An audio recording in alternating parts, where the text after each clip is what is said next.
EWS రిజర్వేషన్లను కాపాడుకునేందుకు వచ్చే నెల 23న చెలో ఢిల్లీ చేపడుతున్నట్లు ఓసీ జేఏసీ వెల్లడించింది. హైదరాబాద్ హిమాయత్ నగర్లోని వెలుమ భవన్లో ఏర్పాటు చేసిన సమావేశంలో ఓసీ జేఏసీ జాతీయ చైర్మన్ నల్లా సంజీవరెడ్డి, రాష్ట్ర అధ్యక్షులు గోపు జయపాల్ రెడ్డిలు ప్రసంగించారు. జాతీయ స్థాయిలో చట్టబద్ధత గల ఓసీ కమిషన్ ఏర్పాటు చేయాలని కేంద్ర ప్రభుత్వాన్ని వారు డిమాండ్ చేశారు. రాజకీయ రిజర్వేషన్లను 50% మించకుండా అన్ని కులాలు పోటీ చేసే అవకాశం కల్పించాలన్నారు. ఈడబ్ల్యూఎస్ కోసం కేటాయించి మిగిలిపోయిన బ్యాక్లాగ్ పోస్టులను ఓసీలోనే అర్హులైన వారితోనే వెంటనే భర్తీ చేయాలన్నారు. కేంద్ర రాష్ట్ర ప్రభుత్వాల సంక్షేమ పథకాలను తమ వర్గాలకు వర్తింప చేయాలని కోరారు.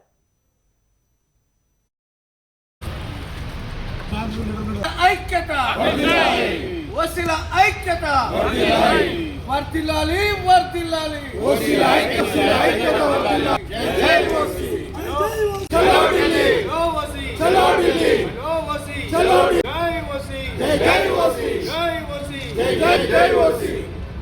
ఈ రోజున ఓసీ జేఏసీ రాష్ట్ర కమిటీ సమావేశం హిమాయత్ నగర్లోని వెల్మా సంక్షేమ భవన్లో సమావేశం జరపడం జరిగింది.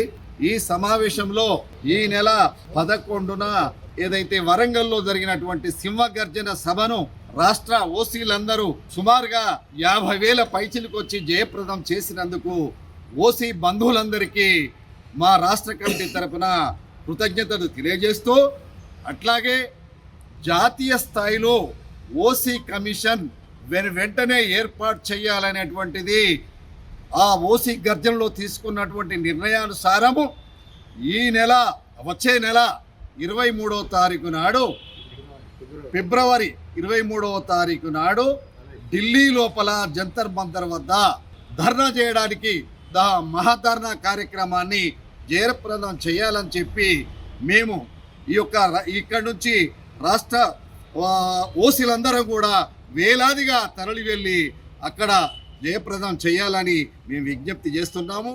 వరంగల్లో జరిగినటువంటి ఓసీ జేఏసీ భారీ బహిరంగ సభ సింహగర్జనకు విచ్చేసిన ప్రతి ఒక్క ఓసీ బిడ్డలకు, వారిని తీసుకురావడానికి తమ వంతు కృషి చేసిన ప్రతి ఒక్క ఓసీ నాయకులకు అందరికీ ధన్యవాదాలు.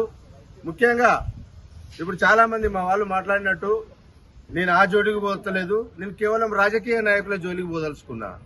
రాజకీయ నాయకులను మేము వరంగల్ సింహగర్జన నుంచి ఒకటే అడిగినాం, అయ్యా అందరితో పాటు మమ్మల్ని కూడా చూడండి, అందరితో పాటు మా హక్కుల గురించి మాట్లాడండి, అందరితో పాటు మాలో ఉన్న పేదల గురించి మాట్లాడండి, అందరితో పాటు అన్ని ప్రభుత్వ సంక్షేమ పథకాలు విద్య ఉద్యోగంలో మా వాళ్ళకు కూడా చేయండి అని చెప్పి మేము అడగడం జరిగింది.